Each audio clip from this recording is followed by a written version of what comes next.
Hi po mga ma'am and sir. Okay, ituturo ko po sa inyo ngayon kung paano gamitin ang video conferencing ng Schoology. So let's say for example, nandito na po tayo, nakapasok na po tayo sa Schoology. So ang gagawin lang po natin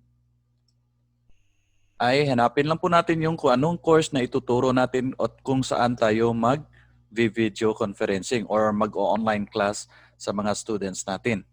So ang gagawin lang po natin is select lang po yung courses and then hanapin natin yung subject. Let's say for example, Computer 4. Okay. So sa Computer 4 po ako mag-online class sa mga students ko. So ang gagawin ko lang po, hanapin ko yung conferences which is makikita ko sa left bottom window ng Schoology. So makikita mo yan dito yung conferences. So click mo lang yan and then papasok po tayo doon sa conferences window. So ito po yung conferences window. So ang gagawin natin is mag-create po tayo ng conference. Click lang natin tong create new conference. Okay, and then type natin yung pangalan ng conference. Let's say for example, online class. So hayaan lang po natin yung start time at saka yung end time. So kasi tayo naman po yung magko-control ng kung kailan tayo mag-start. So i-create po natin yan. Okay, so after creating, ang gagawin po natin para makapag-start po tayo ng conference or online class sa students natin, i-click lang natin yung conference to start. Okay, ito po yung start conference. And then papasok na po tayo sa BigBlueButton. So that means ready na po tayong mag-share ng content natin sa students or lesson natin sa students. So while nakapasok na po tayo dito, so select lang po natin yung microphone. So kung ikaw po yung teacher, ang gagawin mo is select mo lang yung microphone. So students naman, ang i-instruct nyo sa students is yung lesson only. Ito lang po yung ipapaklik nyo sa kanila.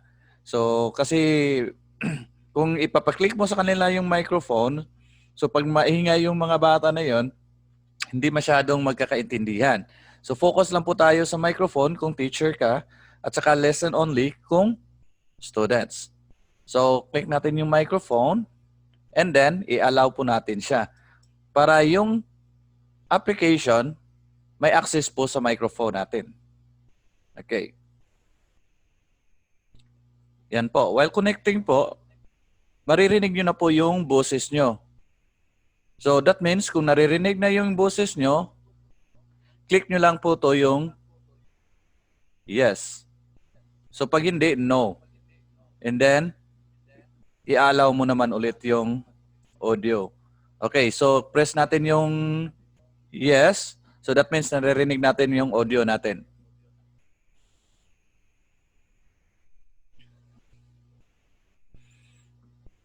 Now, nandito na po tayo sa video conferencing ng Schoology. So pwede na po kayong mag-start ng online class sa mga students nyo. So ang gagawin lang natin is first, share natin yung webcam. Okay? Kailangan natin itong i-share para makikita tayo ng ating students. So share natin to, click lang natin to, and then i-allow ulit natin. Okay, sa akin ngayon kasi ginagamit ko siya sa recording, so hindi ko muna i-allow to, i-close ko lang muna. Kasi nagre-recording po ako ng video ngayon. Okay, pag sa'yo, kayo na po yung gagawa, i-allow po ninyo para yung BigBlueButton may access po sa camera nyo at pwede kayong makita ng students nyo. Okay, so close ko lang muna sa ngayon. Kasi mag-i-error din yan kasi ginagamit ko siya sa recording.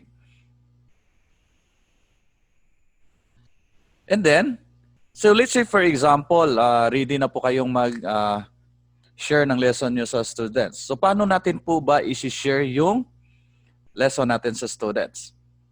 Okay? So meron tayong dalawang options. Pwede natin i-share dito yung PowerPoint presentation or i-share natin yung screen natin. Pero pag dito kasi, Pag-upload mo ng presentation mo, automatic PDF yan. So kung yung PowerPoint presentation mo merong mga animation, hindi gagana yan dito sa upload presentation. Pero kung gusto mo yung gamitin mo yung may mga animation na presentation mo, so gagawin mo is to share your screen. So depende sa inyo yan. Pero pag kasi yung mga bata, kailangan nila ng animation. So it's better that we are going to use share your screen. So ito po yung ipipindutin natin para ma-share natin yung PowerPoint presentation natin. Ito po yung tatlong option kung ano po yung isi-share natin. So meron tayong your entire screen, application window, or the Chrome tab.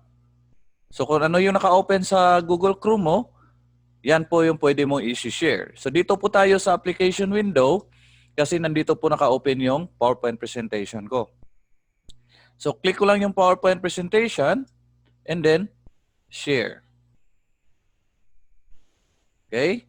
So ilo-load na yan ng system and then makikita na yan ng students.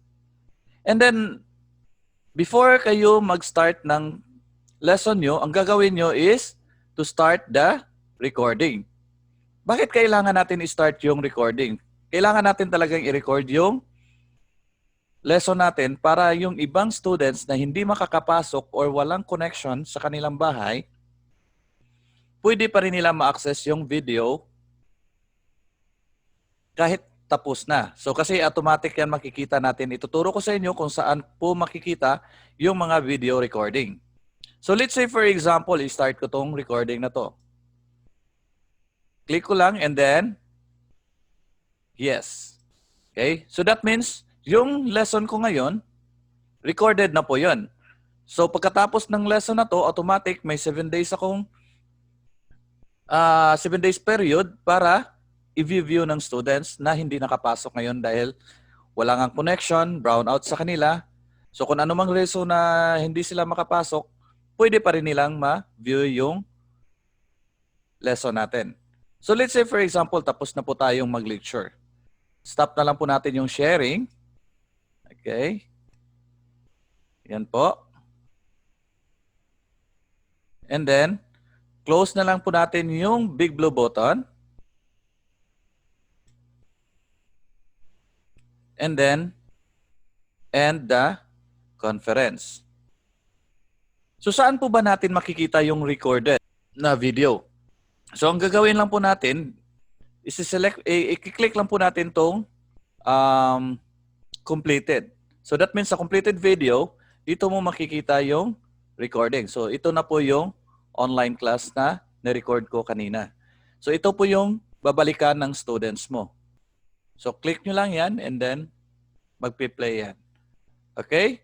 So sa ngayon, yan lang po muna. Paki-subscribe lang po para sa mga susunod na tutorial na gagawin ko about Schoology.